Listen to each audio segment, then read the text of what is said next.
Well, hello there, Movie Club. Today I'm going to be reviewing the movie Interview with the Vampire. So I went into this movie thinking that I would totally hate it. The obvious reason why I would think that I would hate this movie is because of, Twilight. I'm sorry for being such a bad stereotypical teenage girl, but I don't like Twilight. I hate it. I think it's really stupid. But actually, this movie really surprised me. It surprised me with how much I ended up liking it.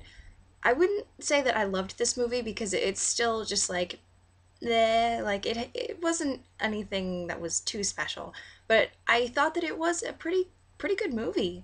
For being about vampires, which were kind of just a joke now.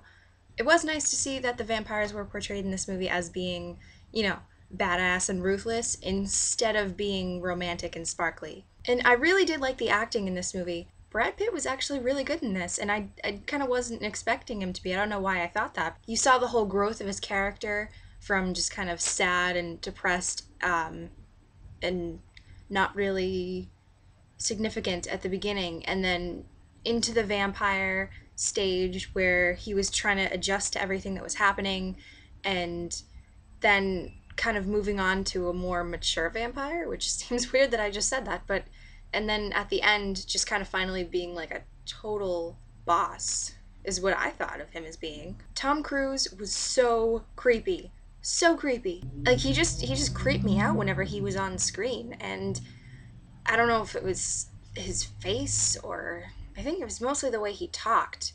Even though Christian Slater wasn't in this movie a whole lot, I really did like him. I just want to curl up on his forehead and, take a nap.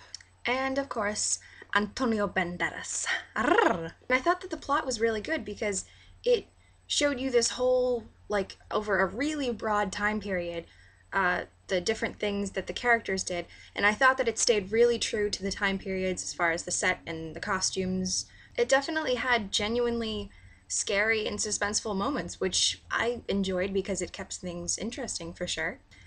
I guess it did get a little bit redundant with all of the killing.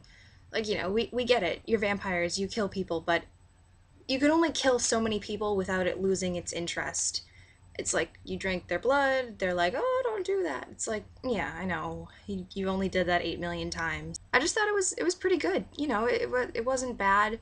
It surprised me how good it was, so I don't think I'd watch this again though, because I think after parts in the middle I started kind of getting bored and I'd lose interest in the movie. So yeah, that's it for now. Thanks for watching my review, and thank you to everyone that watched my last video and subscribed and commented. Still having a lot of fun talking to you guys. You guys are all awesome, and I love you guys. Actually, kind of a little funny story to go with this. There was actually a vampire scare at my school a couple of years ago, and I'll make another video talking about this if you guys want to know about this. It was pretty funny, and contrary to popular belief, I am not a vampire. Some of the kids at my work think that I'm either a vampire or I never go outside during the day. But it's just because I'm pale. I'm not a vampire, I swear. So thanks again for watching. I'll see you guys later. Go Bruins!